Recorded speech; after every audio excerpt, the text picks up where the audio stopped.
The earthquake waves seem to die out as soon as they go over the mountain ranges. Also a good observation. Another one? Yeah. So the question is, when they hit mountain ranges, don't they bounce off and become more intense? It depends on what it's bouncing off into. So the reason that that the shaking continues here is that this is more or less an echo chamber. There's soft sediment that's surrounded on more or less all sides by hard rock. And so the waves go in, and they reflect, and they reflect, and they reflect, and they reflect, and they just don't really go anywhere. So I don't know if that's what you were saying, but yeah. The LA basin, yeah. Hopefully Professor Allen will also talk about that. That is a ticking tectonic time bomb, LA. Anything else you noticed? Yeah? No? Yeah.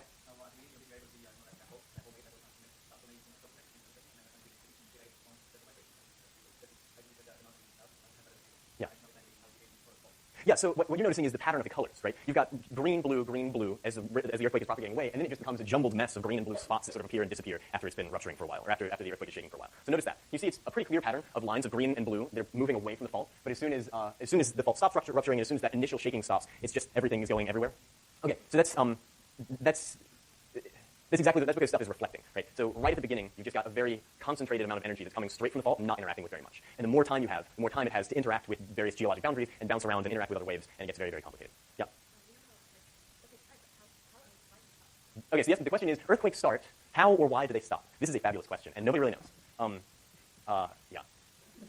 There are a lot of people that are working on that. And it doesn't really make sense, right? Like you would think if you start to fracture something that is under immense stress already, that it would just keep breaking, but for some reason it doesn't. I mean, the same question could be said that I guess it is sort of the same question. Stanford last night had a magnitude 2.9 earthquake under it. Why was that not a magnitude 8.0?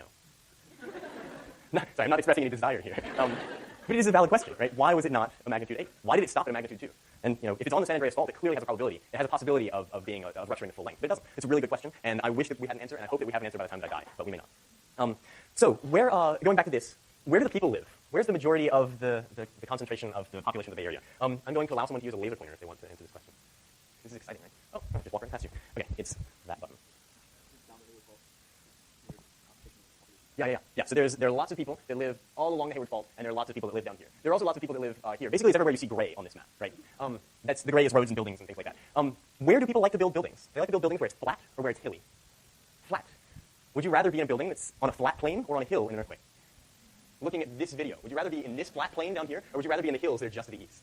You want to be in the hills, right? So the basins, the places where it's flat, generally it's flat because there's lots of sediment that's built up in some kind of basin. You're not building on bedrock that's been mangled by millions of years of tectonic activity. You're building on sediments that have been leveled by erosion. But those same places that are nice and flat for buildings are the same places that are going to shake and shake and shake and shake and shake after an earthquake. So not only do soft sediments have higher shaking, a higher amplitude of shaking, they also tend to shake for a longer period of time. Okay, kind of feeling doomsday, so I'm going to move on, unless there are further questions. Okay. Great, okay, so back to liquefaction. This is another map. This red area is a higher probability of liquefaction, and the yellow areas are lower probability, but still probability of liquefaction. The green dots are areas of known liquefaction in the 1906 and the 1989 earthquakes, which means there is observed liquefaction that has happened in those places. So we've already talked about the roads across these sort of red parts of the bay. One thing that we haven't talked a whole lot about is BART. How many of you have taken BART into San Francisco? Yeah, okay, virtually everyone, me too. How do you get there? You go over a nice bridge with a nice view of the city as you're coming in? No, you go under the bay. Yeah, so BART has the Transbay tube. The Transbay tube is filled with air, obviously, because you can continue to breathe while you're down there. And this tube that's filled with air is sitting at the bottom of a bay. Okay, and in order to keep this down, right, it would want to float because it's filled with air. In order to keep it down, they basically put a bunch of mud over the tube, and they put some rocks over that mud. So this is mud that probably has water in it, given that it's at the bottom of a bay. What happens to mud that's saturated when you shake it? It turns to liquid. What happens if you have some kind of air-filled thing at the bottom of a liquid? It floats, yeah. So ideally, the Transbay tube has been fixed so that it will not float and then break and then fill with water and then sink after an earthquake. But engineers are very, very. Are there any engineers in here? Okay, engineers are very sure of these buildings that they build, and a lot of the advancements in engineering practices come after earthquakes when engineers find out that they were wrong. I really should probably have not said that. I apologize. So the Transbay tube is probably safe, but like anything else in the Bay Area, nobody can sort of guarantee your safety. If an earthquake happens while you're going across the bay, you're going to be okay. And then again, if you were thinking, all of the roads are closed, so when you go see your family or friends in San Francisco after the earthquake, you'll just take BART. Chances are you're not going to be able to just take BART. Other important things that are in these red areas, if you don't live in the Bay Area, how do you get home? You fly. SFO is here.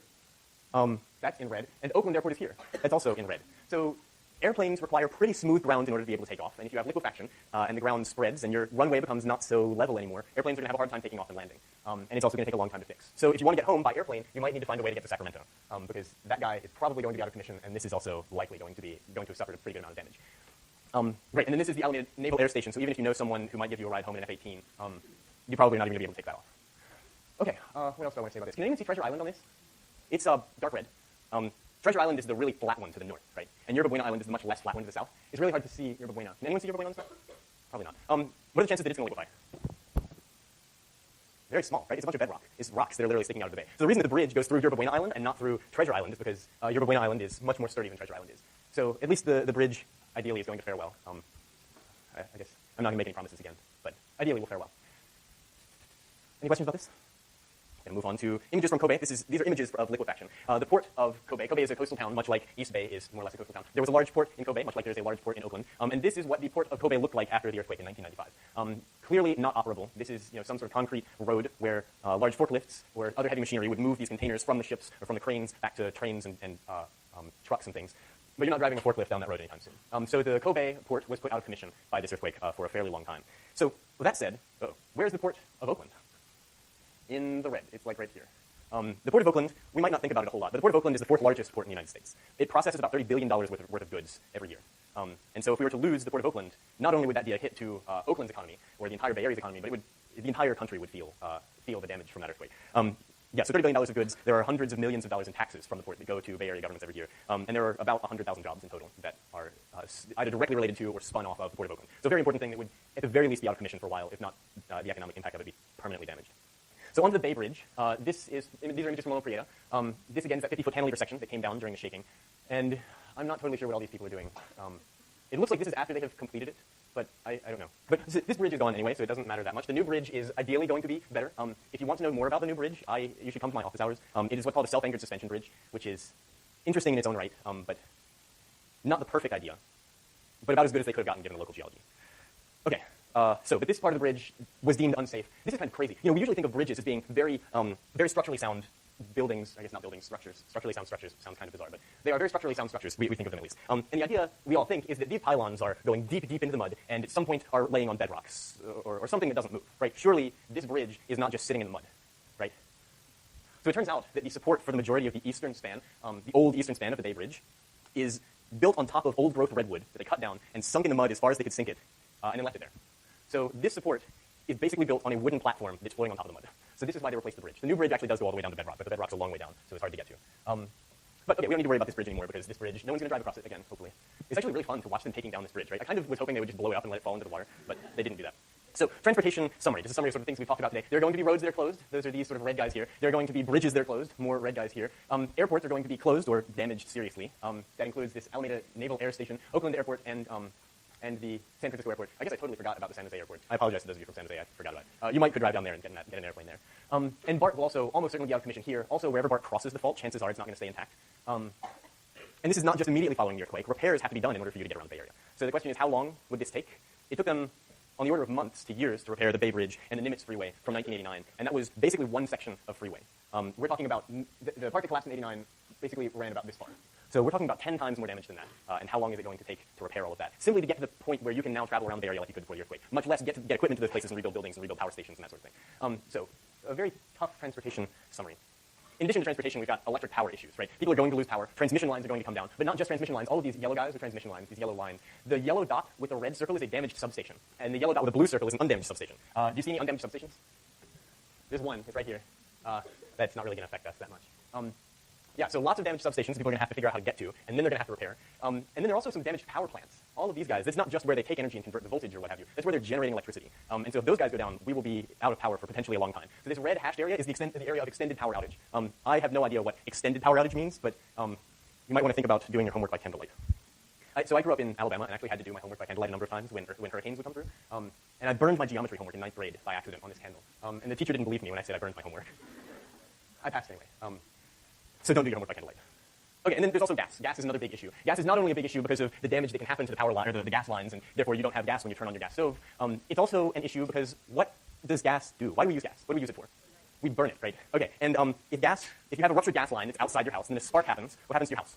Your house burns down. A lot of the damage from the Napa earthquake was actually due to a fire that broke out in the mobile home park. A lot of the damage from the 1906 earthquake was due to the fire that broke out in the city after the earthquake. I will come back to fires in about 2 minutes, but I'm going to quickly show this slide, which is an estimate, 2 different estimates of how long it's going to take for utilities to recover. This axis on the top graph is in weeks. So PG&E expects that they will have electricity back to approximately 100% of the people in 1 week. I don't really know how they expect to do that, but good luck to them. That'd be great. Gas, on the other hand, goes up to 9 weeks, and water goes up to 9 weeks. I'm not totally sure who came up with this graphic, but this graphic was East Bay Municipal Utilities District, so perhaps more believable, at least, than this water thing. This is the number of customers with service, and this is a log scale of time after earthquake. So this guy is 1 day, this is 10 days, this is 100 days, so about 3 months, and this is 1,000 days, which is a number of years, I guess. So they're saying that within 3 days, there will be approximately 30% of the population that has water.